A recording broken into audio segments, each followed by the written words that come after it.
Ju falenderoj që kërkohet këtë intervistë edhe për të sqaruar dy gjëra. Po është e vërtet që është kryer një atentat, por për fatin tim të mirë dështoj. Dua t'ju bëj me dije ashtu siç dhe ju më njihni që jam një qytetar njësoj si ju, me bizneset e mia, jetoj në dy qytete në Vlorë dhe në Tiranë. Nuk kam pasur dhe nuk kam asnjë konflikt të asnjë lloj natyre, qoftë të biznesit, qoftë personal, qoftë familjar. Jam një djalë, një biznesmen që punoj ditë-natë. Dhe jam përpjekur gjatë gjithë jetës time që jem një qytetar i thjeshtë dhe i ndershëm.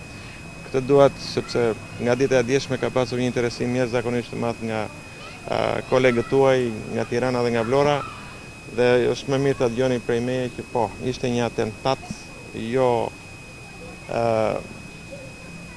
improvizuar për të kërcënuar, po ishte një atentat në banesën time, në garazhin tim, që një kat më lart jetonte familja ime, me një sasi të konsiderueshme C4 sipas ekspertëve që ishin në vendngjarje.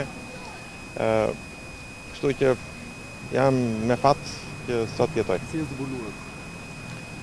Momenti i hipa në makinë dhe brandezin e makinës nuk kaluan as 10 sekonda, mbasi e futa në marsh, bëri shpërthimin, po gjysmë shpërthimi sipas ekspertëve ishte diçka që nuk funksionoi për fatin tim të mirë aty brenda.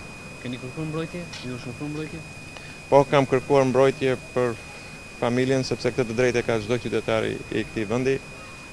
Nuk po shoh se ka mbrojtje, por nuk mund të themi jo, sepse shteti ka strukturat e veta që edhe mund t'i ketë marrë masat. Po për momentin... Zot Bedinaj, mund të flasim për një lloj ngjyrimi politik, duke qenë se i referohemi dhe angazhimit tuaj si kandidat i pavarur për Bashkinë e Vlorë gjatë fushatës elektorale? Nuk e mendoj këtë gjë, jemi në vitin 2016, kemi kaluar një fushatë civile qytetare. Në ditën vazhdim apo instancat që merren me këto gjëra do të na shpresoj të na japin një përgjigje sa më të shpejtë. Keni konflikte me njëri? Edhe ju siguroj Borxhe, ju siguroj që përveç se të mira nuk i kam askujt borxh dhe as më ka askush borxh. Ju e dini që mund të jem nga të vetmit, jo nga të vetmit, po jam një biznesmen që sot mund të kem mbi 150-200 punonjës që punojnë në këto ditë vështira në këtë qytet.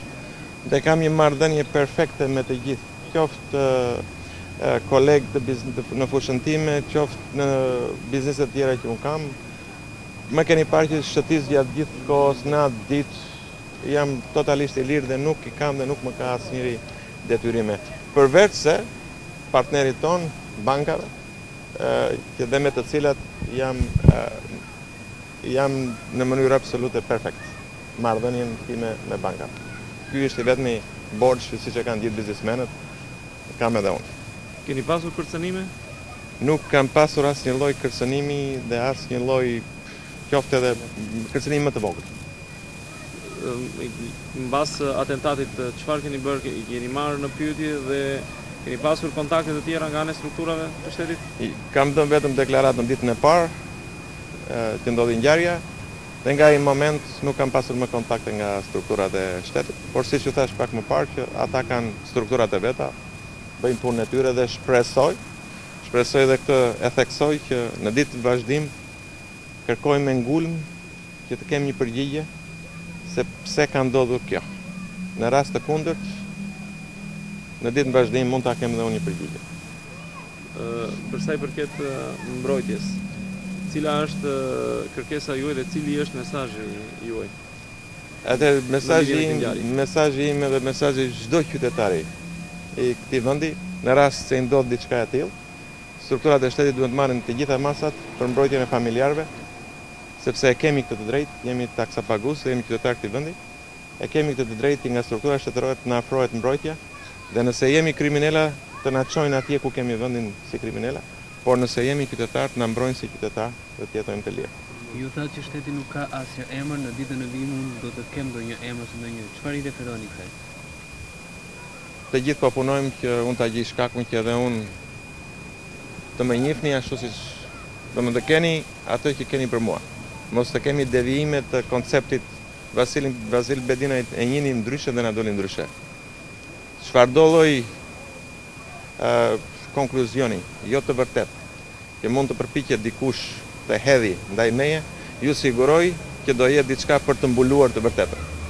E vërteta do dali. Faleminderit. Faleminderit.